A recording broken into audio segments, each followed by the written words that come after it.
Hi, and welcome to Zoom Player version 21.2 What's New Changelog listing. And let's begin.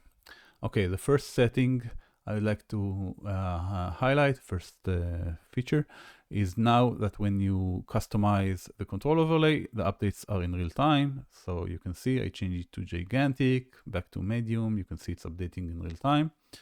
Next. If you have a very large screen and you don't want the control overlay interface to take up the entire width, you can set up a maximum width all the way down to 35%, and the entire control overlay interface, while in full screen, will take up only 35% of the screen width. Next, a setting that limits showing the control overlay on mouse movement only if the mouse is hovering over the control overlay area. You can find it here.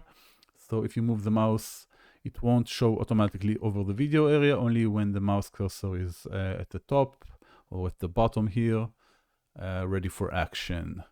Next, you have a complementary setting that automatically hides the control overlay if the mouse cursor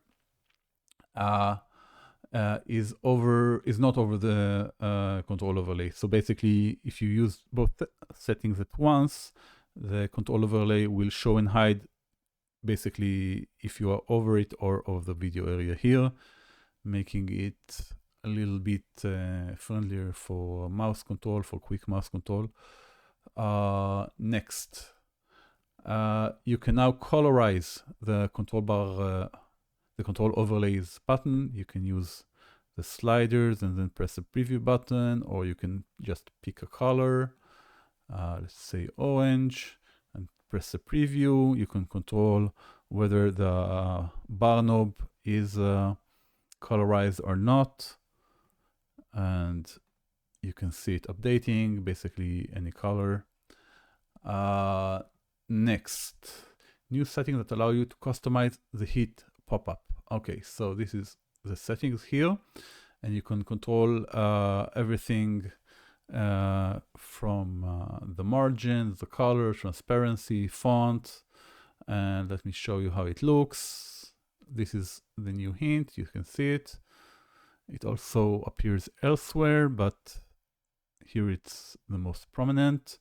Next, when using the IPTV dialog to play back a VOD series, so if you were to play a series from the IPTV dialog, it would automatically queue the rest of the series episodes into the playlist. So as soon as it finishes, it will continue automatically to the next episode. Next, when you close a group, an IPTV group, it now snaps back the list to the center. So for example, if I double clicked the favorite group, it would snap to the top, open this list. If I double click it again, it would snap to the center, if possible, if it's not at the top, and making it easier to see elements above and below, groups rather. New copy URL entry. So if you would right click an IPTV stream, you can now copy the URL and use it outside of Zoom Player or play it somewhere else.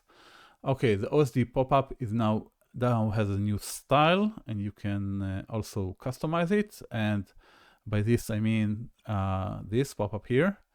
So now it's transparent, semi-transparent, and little bit different style.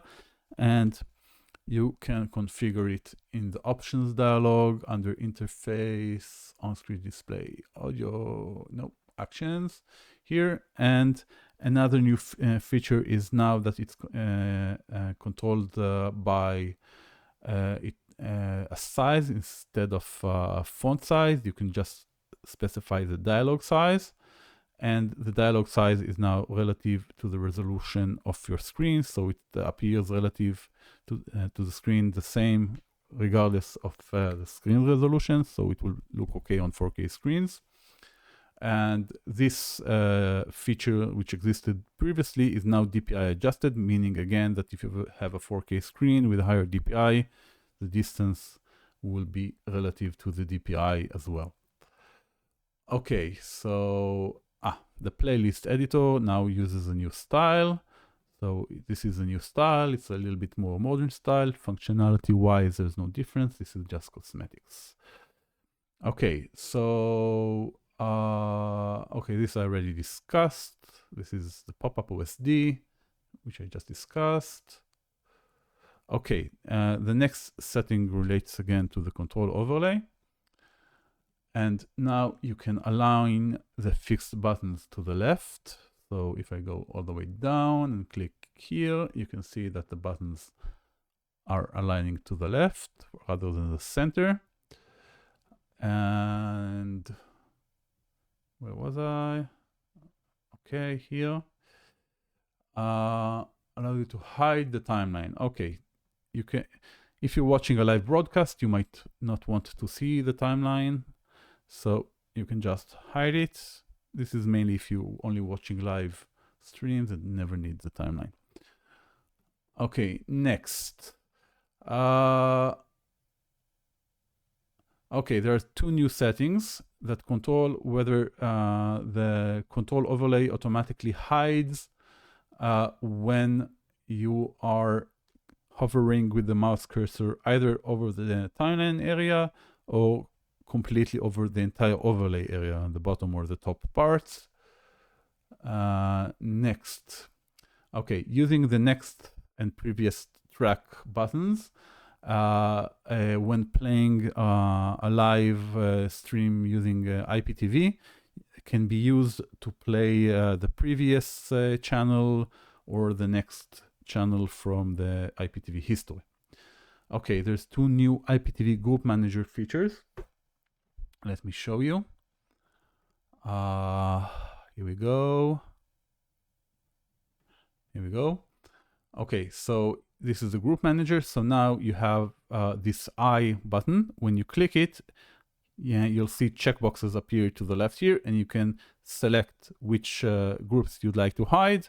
And then there's a check button that appears here, and you can click it, and all the selected groups are hidden. And you now also have a new button, which I don't see it here, which is used to move an entire group into your favorites. So basically, instead of clicking a group, then selecting and moving them into your favorites, you can create an entirely new favorite groups out of an existing group. Next. Okay, so now there's a new keyboard shortcut to reset the window size to the default size, again, relative to the DPI. So if, for example, currently you can see the window at the default size. So if I change the size, for example, like this, and hit the button, it snaps back to the default window size. Okay, added two more size settings to the control overlay time bar. You already saw the gigantic setting.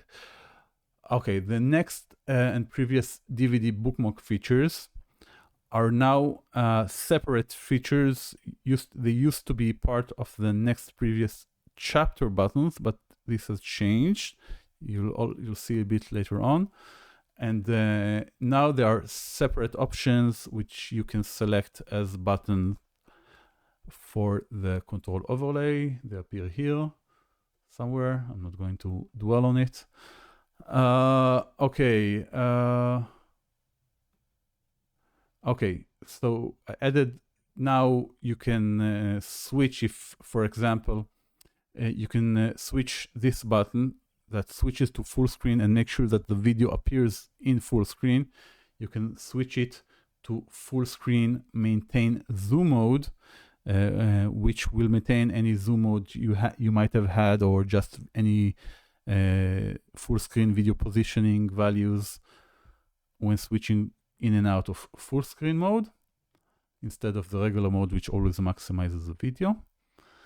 Okay, you can now click anywhere in the video to drag the playback window. So for example, you can see me just doing it here.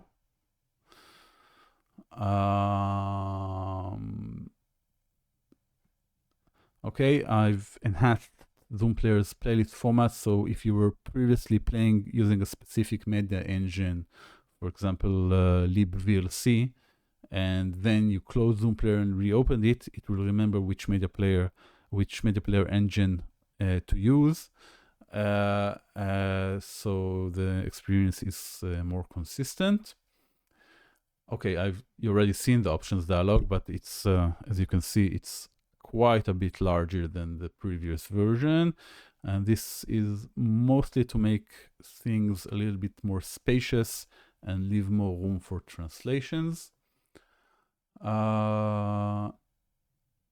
Okay, I've added the playlist editor right here. It used to be under controls.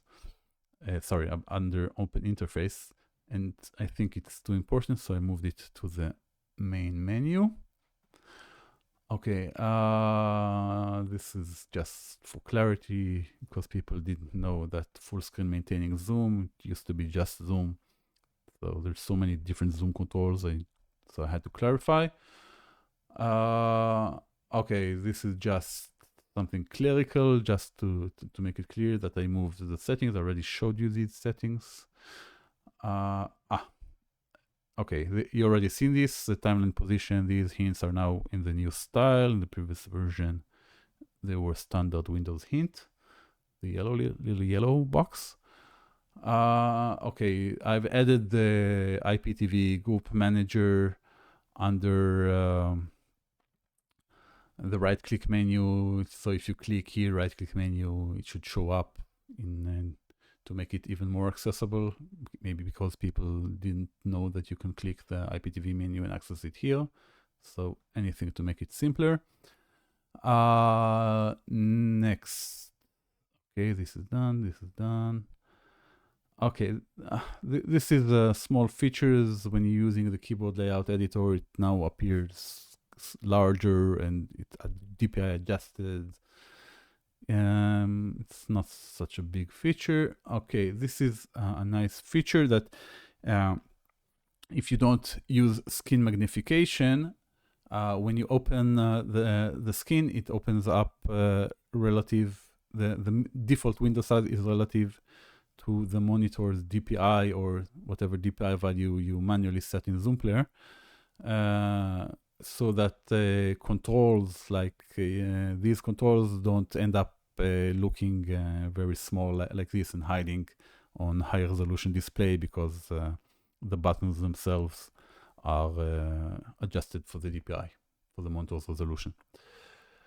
Okay, this is a new feature. The control overlay shows button hints. You can disable this in the options, but basically if you hover for a few seconds over the buttons, they now say what they do. Okay, I already discussed this earlier with regards to the pop-up OSD. I removed the keyboard shortcut option and the link parser, which was never used, and the keyboard shortcut is now available either through here, through the help, or by pressing the F1 key. I changed the options dialog tree view panel for translation purposes. It's basically, it's not something you would see other than people using translations, and if you obtain an updated translation, it will be translated again, but it allows me to make changes more easily. Okay, the default, okay, previously the default button was the next and previous track, but it sort of broke from the classic UI design, which meant it was previously a next and previous chapter and fall back to next and previous track, allowing you to use it the same button for both. So now I restored this behavior, but for DVD mode, which used to have a different skin file and now it doesn't, because there's only one control overlay, I disassembled the next previous DVD bookmarks into separate features. Okay, so you have keyboard shortcuts to switch between, here we go, classic and modern mode. And previously it didn't reset the skin. So if you use a non-default skin, you basically did nothing. So now this feature also reset the skin to make it clear that you make the switch.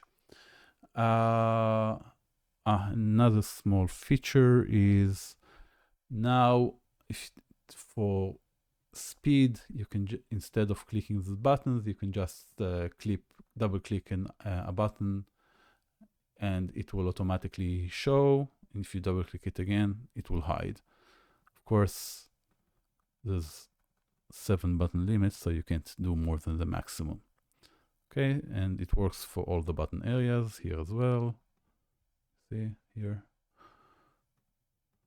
and double click, and that's the last of the changes. Now for a few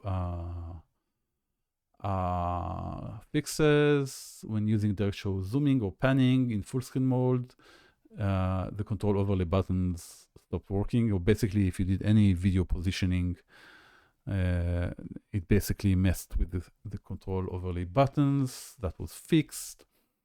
I didn't expect so many people to hide so many IPTV groups, and I accidentally used a small buffer which only lasted for 180 to 140 groups, and having more groups than that would reset the hidden groups, which was annoying.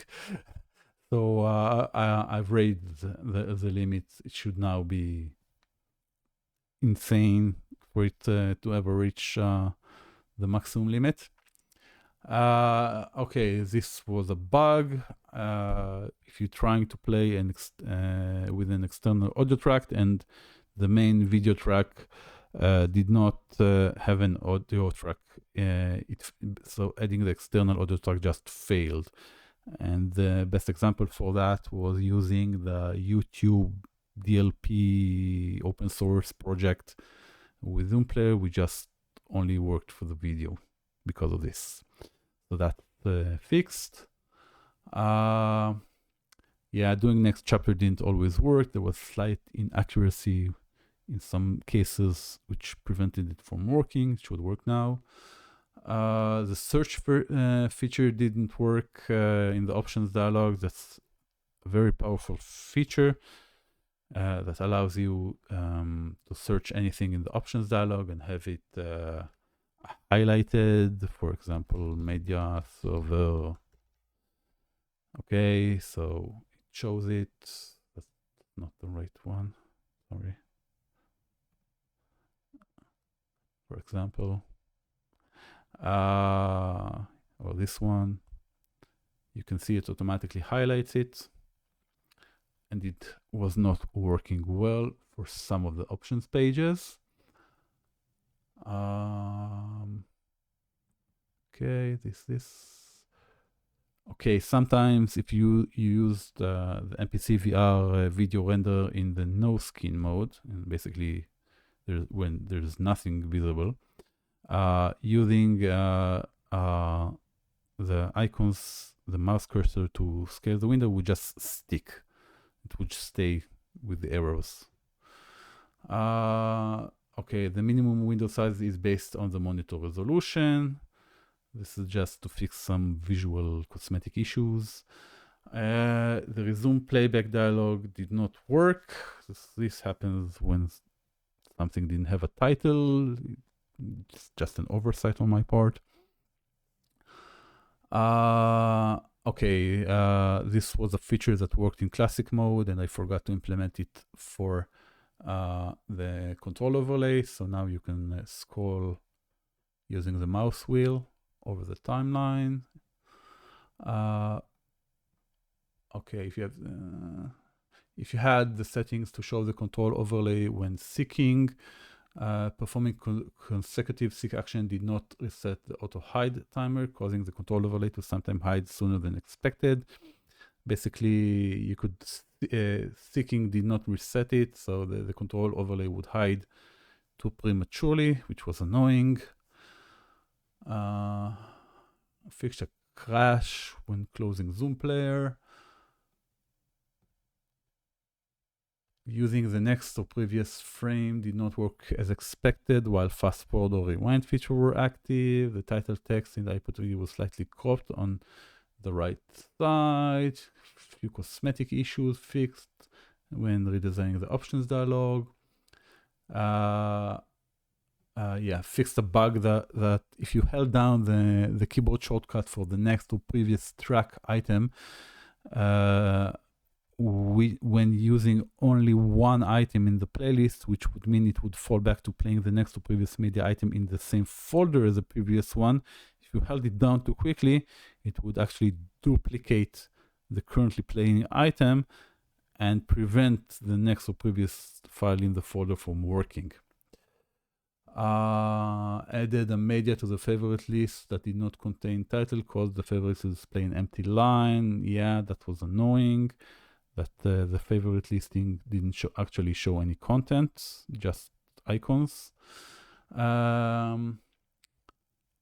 If you set some of the control overlay settings while video was playing, it could trigger an issue that only the timeline would display, or sometimes only the volume.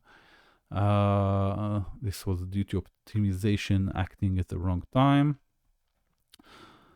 Okay, if you double click the screen, it would not issue the single click event twice, even though that setting was enabled. That was a bug. It fixed a bug when a crash when opening the color control overlay and closing it with the hint visible, and then opening it when showing a hint instantly. Basically, I wasn't releasing the resources correctly, so it crashed. The option dialog title section was not translated correctly. This was a little glitch.